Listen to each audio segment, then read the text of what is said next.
Hello learners, welcome to this session. In the earlier session, we have seen some Indian projects developed by National Informatics Center. Along with the old projects, we are trying to discuss the latest projects developed by NIC, NET, ERNET, Broadband and SWAN. I am Professor V. V. Subramaniam, Director, School of Computer Information Sciences, IGNOU, New Delhi. Let us continue with the other projects of National Informatics Center. So, in this particular session, let us see the projects developed by NIC as well as we will try to cover the projects developed by ERNET. So, we can talk about another project called as NREGA Soft. So, this was developed by National Informatics Center. So, in this NREGA Soft, it is a local language enabled workflow based e-governance system and is available in offline as well as online mode to capture all the activities under the NREGA at central level, state level, district, block and panchayat level. So, it is a kind of monitoring work wherein which it keeps track of the project, that is NREGA activities. It has been prepared and deployed at the website www.nrega.nic.in by National Informatics Center in collaboration with Ministry of Rural Development. So, each stakeholder can access relevant information through the portal. So, highly customized interface, it is provided to each stakeholder of NREGA. For example, suppose if the worker is an illiterate, it provides with sound based, icon based touchscreen kiosk model to enter, access information on the portal to enforce the right based framework of law. The state, the districts and gram panchayats have local language interface while the ministry works in English language. So, this particular project NREGA Soft, it not only caters to the people who have limited knowledge, but also with the people who doesn't have any skill wherein which they can come under the illiterate kind of thing. So, these people also can access the system. It is completely a sound based system. The two icons, it displays some icons and touchscreens kiosk model is there. So, they can access the information to the level that suits for their needs. Otherwise, for the ministry people, that is rural development ministry people, they works in English language. So, this is the interface of NREGA. As you know that the URL we had studied in the earlier slide, that is www.nrega.nic.in. So, you can see the interface, it is completely icon based, that too in this particular thing this voice version is also there, wherein which the illiterate worker can access this particular site using the voice based calls. So, there is another system called as Government e-Procure system. So, NIC Ministry of Electronics and Information Technology, that is MEITY, in close association with the Procurement Policy Division, Ministry of Finance has developed, hosted and implemented the Central Public Procurement Portal. This particular portal is highly customized to cater to the electronic procurement, tendering requirements of the central government departments and other organizations. Coordinates ourselves. This system provides a support for each and every governmental organization, wherein which if at all they want to purchase any furniture, systems or else any kind of stationery. So, these particular things they can bid on this particular GEM. This short form of this particular government e-procure system is GEM, Government Marketplace, Electronic Marketplace. So, this cater to the needs of all government institutions, not only government ministries, but also universities, PSUs. So, there are several people who are in touch with this particular GEM portal and this is very transparent portal wherein which every person has a right, like they can take the permission and they can apply for this particular offer of goods through this GEM portal. There are certain laid down mechanisms, laid down procedures. So, they will enroll for that particular thing and they will try to project their particular products whatever those are there. And suppose if you want to purchase any stationery or the system or else a server, if you want to purchase, you look into the like filter kind of thing wherein which you can set your configurations and appropriate configuration systems, those will be displayed on the interface and you can select one particular thing and then it can allow you the bidding form also or else straight away also you can purchase. So, there are several facilities available on this particular system, and this portal is called as the e-procurement system. So, the primary objective of this particular portal is to provide a single point access to the information on procurements made across various ministries and line departments. This procurement portal is accessible at the URL, you can see eprocure.gov.in, and it has e-publishing and e-procurement modules. So, both these modules are being covered under the CPP portal. You can see the interface of this particular portal. This is eprocure.gov.in. Under this particular portal, you can have the two modules that I was saying, that is the e-publishing and then the e-procurement modules. Then coming to another important project or else you can call it as a product, that is e-office product. So, the e-office product aims to support governance by ushering in more effective and transparent inter and intra government processes. So, you can see in government offices there will be a lot of file work. So, the processes transferring from one desk to the other desk. The same thing, they try to automate the complete processes or else the file handling right from the higher authority, right from the putting authority to the higher authority, and then after the signatures of all the things, it may flow back in the reverse way also. So, the complete hierarchical or the complete order of these particular processes are being automized and is being released in the form of a e-office. So, the vision of e-office is to achieve a simplified, responsive, effective and transparent working of all government offices. So, most of the government offices, as you see in the ministries, most of them follow the same kind of procedures. So, by developing this particular e-office, it has simplified the processes of all the government offices, wherein which right from initiation till the approvals, the processes are being completely automized and it is working in an efficient way, and also that they had brought the transparency kind of thing into this system. So, this is dependent on the open architecture on which e-office has been built, makes it reusable framework and a standard reusable product amenable to replication across the governments at the central, state and district levels. Most of the governments, they follow the same kind of procedures, maybe at the central level, maybe at the state level, even at the district level also. So, people follow the same kind of procedures in government, right from the initiation of the file till the approvals. So, this particular system caters to everybody's needs, maybe in the central state government or else at the district level government also. The product brings together the independent functions and systems under a single framework, and you can see here there are several modules associated with the e-office. The e-office consists of Sparrow, e-file, KMS, e-leave management, e-tour management and then PIMS. So, these are the categories of application packages that are under the same umbrella, that is e-office umbrella. So, each and every application you are seeing here has their own objectives. Like Sparrow, you can see the objectives laid down on the slide, like e-file management system, which is a very important management system. This is what we are talking about. The complete processes are being automized, and then the initiators from the initiator till the approvals, the complete processes, procedures, the flow, the workflow is completely been followed, and they made it as a transparent kind of thing.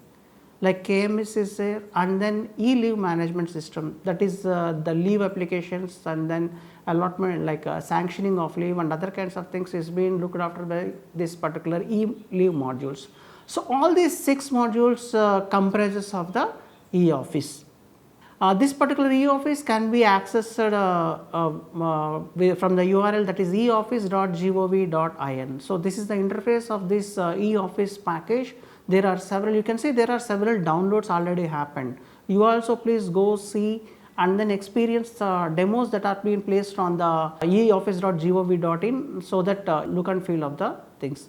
And for each and every package or each and every module, they had specified the objectives also. Depending upon the objectives that it carries, you can match with your needs and you can apply that particular package for your offices also. Coming to the e-Vidhan, there is another project, the digital e-Vidhan is there, and this is purely pertains to the legislative assembly, implementation of legislative assembly. So, this is nothing but it is called as electronic Vidhan. The digital transformation of Himachal, you can take the case of here I had taken the case of Himachal Pradesh Legislative Assembly. These are the first first legislative assembly which has been implemented this e-Vidhan.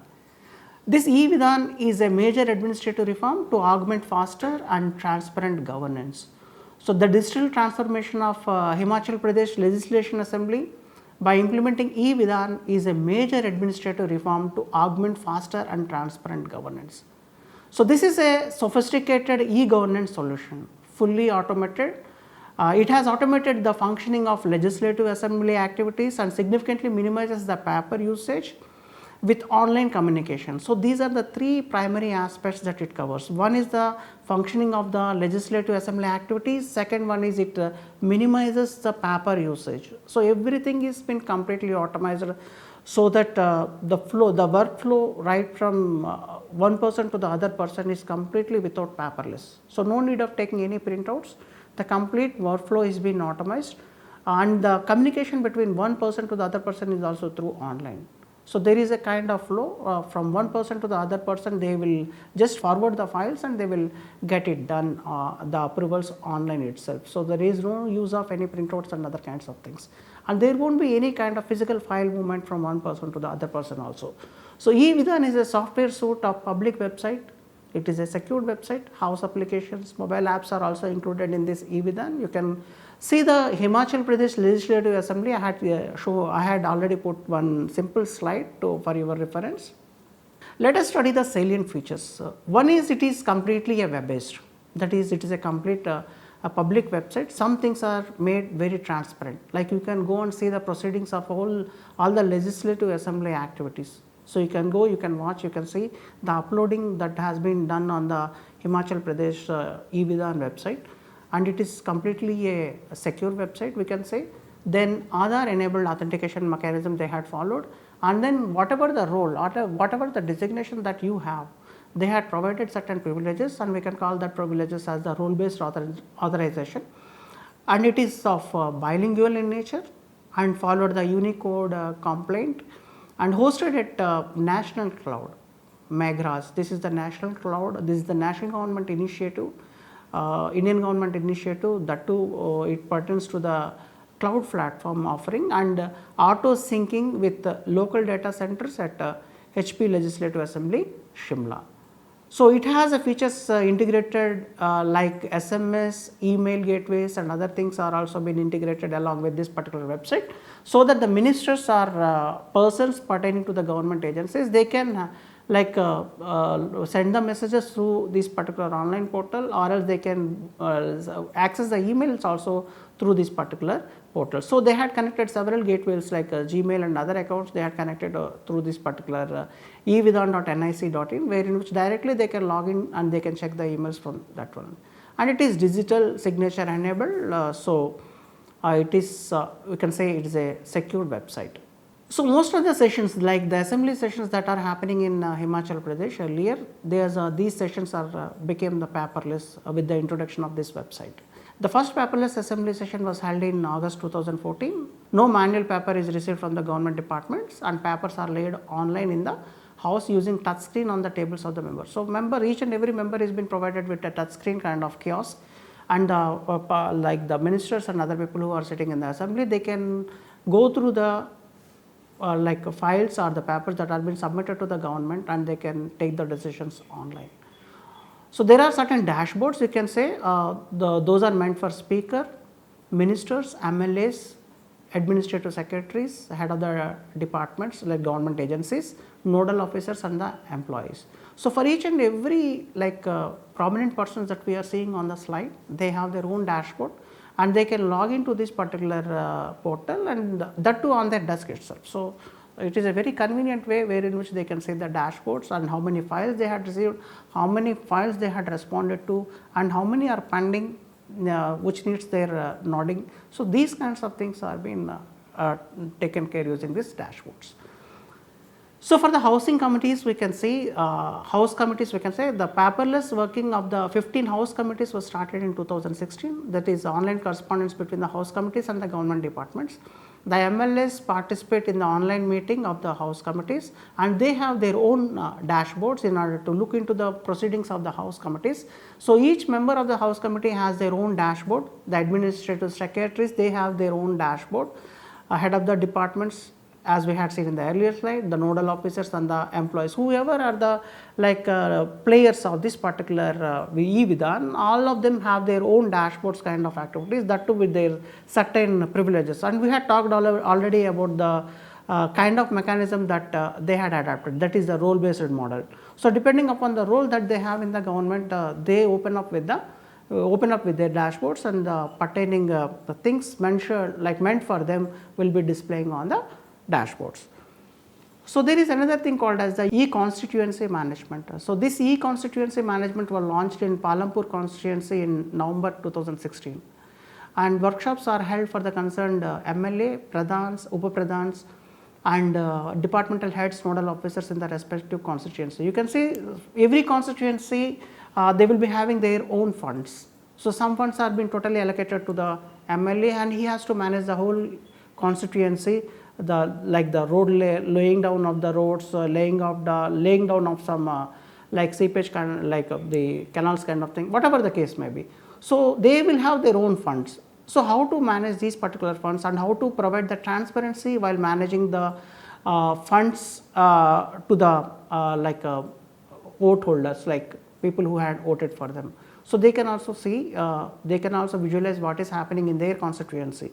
So there are, in this particular system also, they had the dashboard kind of facility, wherein which the MLA, the district magistrate, then department heads of the subdivisional level, associated staff, whatever the case may be, depending upon the roles that they have, they will have their own dashboards, and they can see the whole management of the e-constituency of their wards and other things.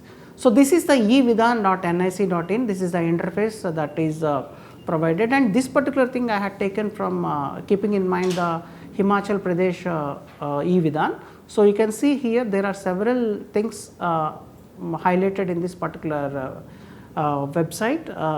So you also can experience by putting on the URL evidhan.nic.in. There is another website that is a secure, scalable Sugamya website. In short, they call it as S3WAAS. So this is a website generating and deployment product hosted by National Informatics Center. It leverages technology to generate secure website using GIGW component templates, which are highly customizable and can seamlessly be deployed on a scalable software defined infrastructure. So by this particular statement, you could have understand, thus this is a kind of template. So suppose if I don't have a website, government website for my department. So what I can do is, depending upon the laid out templates, the ready-made templates that are being provided on this particular S3WAAS, this is a software service kind of thing, nothing but a kind of web hosting management kind of thing, wherein which directly you can select the matching template for your department. You can develop the options, whatever you want on the left side, whatever the tabs you want on your screen to be appeared. So those particular things, along with the information, the static information, the dynamic kind of information, whatever you want on your website, you can put those particular things, and then you yourself can launch with the help of the National Informatics Center. So all these are cloud based applications. So each and every website, whatever that is that you design and from your government department, so you can put it on the NIC cloud, or else national cloud, and these particular websites, all these websites are secure websites. So you can see here the features, that is GIGW compliance, that is guidelines for Indian government websites. So there are certain guidelines prepared by NIC, and every government website needs to comply these particular Indian government website guidelines. So this is a kind of framework wherein which the whole templates, whatever that they had designed and put on the on this particular S3 WA WAS. So they had put these particular templates, and all the templates whatever you want to adapt for your organization or department, all of them are GIGW compliance. Then unified open source technology. So this particular solution whatever that they are providing is built upon a cutting edge open source technology stack, so that it does not have any interfaces with the product based. So nothing to buy. So they have used the complete stack of open source technology. So there is no worry. So in order to procure the licenses and other kinds of things, there is no worry. So everything is dependent on unified open source technology, and then search integration is already embedded.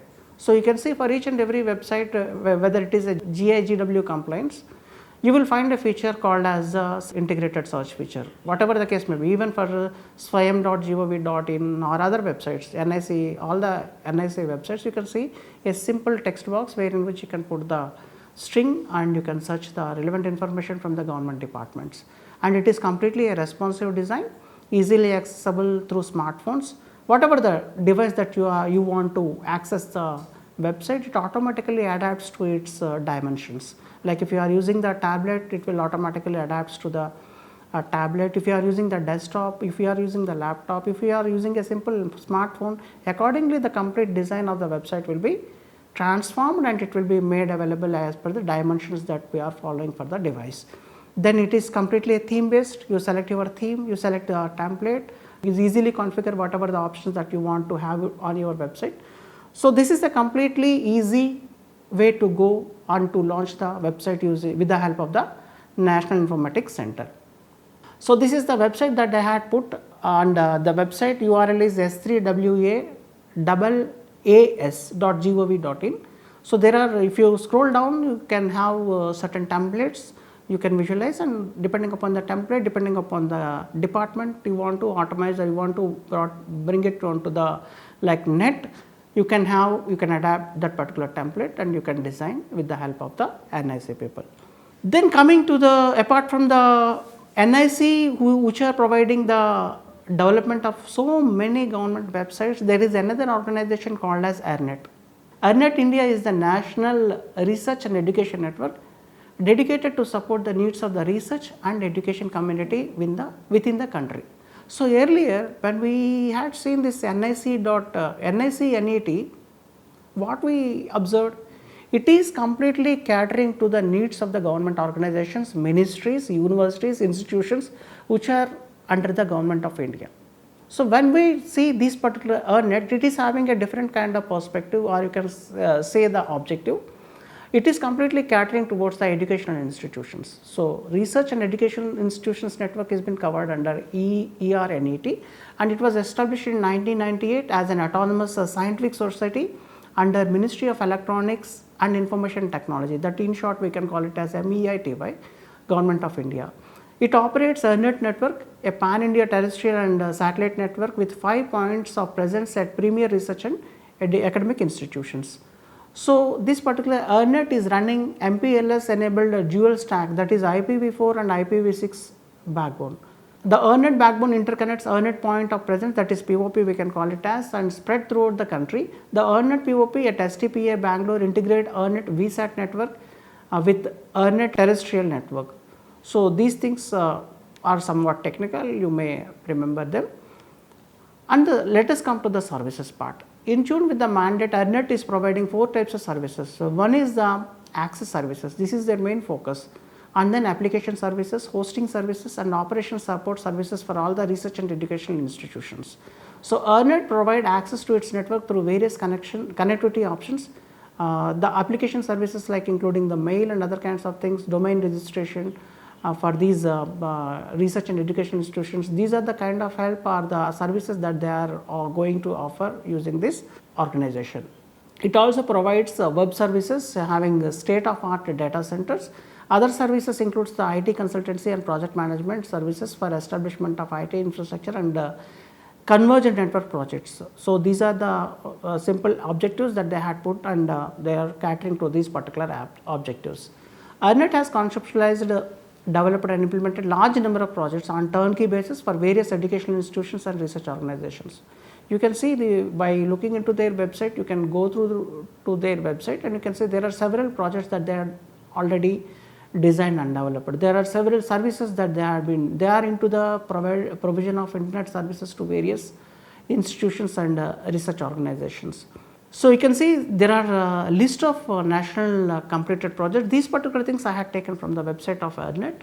You can see some of the completed projects, successfully completed projects, that is ICT vocational centers for disabled students, then ICT centers for rural schools, a repository for digital library, and then cyber forensics, e-linkage of Jawahar Navodaya Vidyalayas, e-linkage of Kendriya Vidyalayas, e-linkage of Krishi Vigyan Kendras under ICAR.